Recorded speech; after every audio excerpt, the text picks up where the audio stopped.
Mwahaha. Hello and welcome to the Sausage Man Ghost.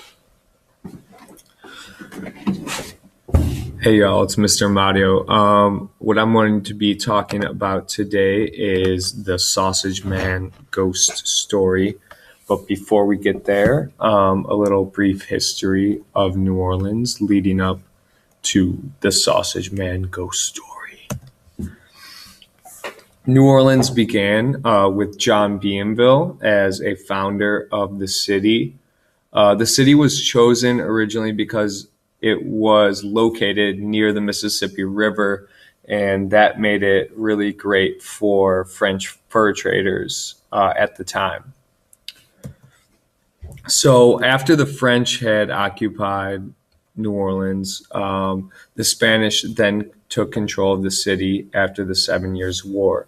So those two groups of people, the French and the Spanish, made a huge impact on the city and would influence its development.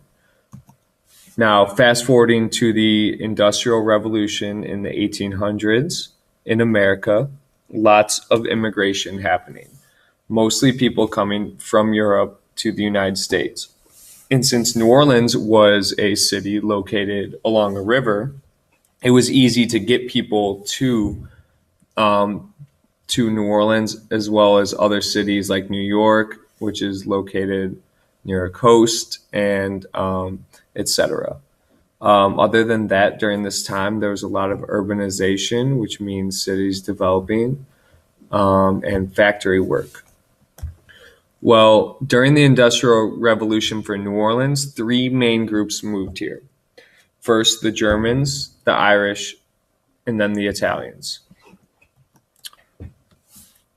For Irish immigration, these are the ways that New Orleans felt its impact. First of all, they came due to a potato famine, meaning that they weren't able to grow their potato crop, and so what they had to do was move elsewhere. Well, some Irish people moved to New Orleans, and when they got here, the jobs weren't very good. They got jobs building canals and doing other sorts of difficult work. However, their impact is still felt to this day. It affects speech patterns of people in New Orleans still. The reason that Crawfish Borough is sometimes called Crawfish Borough is because of the Irish influence on people's accent. Also, the Irish Channel in Uptown is a place where many Irish immigrants originally moved, and now it's still a neighborhood or a part of Uptown referred to as the Irish Channel. Also, the Italians were a huge group. So many of them immigrated from the Italian island of Sicily and came to New Orleans because of problems there. They weren't accepted here at first, but they did begin to open and operate a lot of delis. To this day, the muffaletta sandwich, as you can see, is still a very popular sandwich that people like to eat here. Lastly, we have the German immigration. So heavy immigration in the 1850s and the 1840s before that.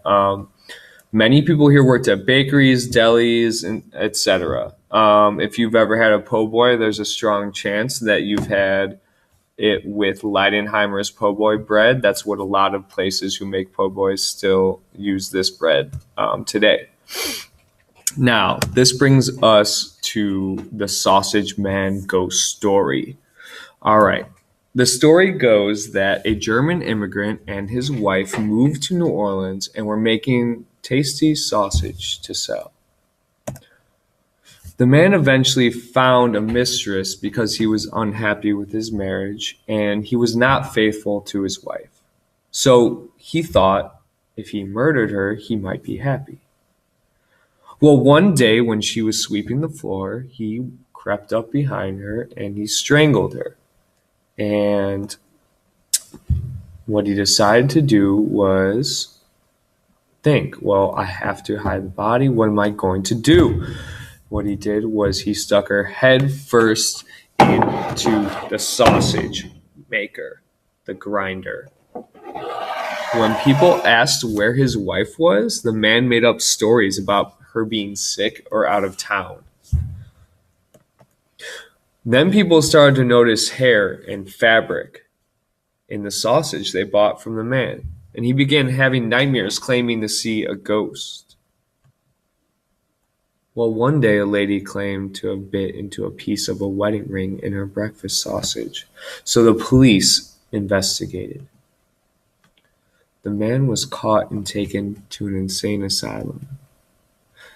What I want you to do now is go ahead and read Curriculate to find out the rest of the story, because there's a couple more details, especially with the ghost part coming out. So go ahead and access Curriculate to read the Sausage Man story.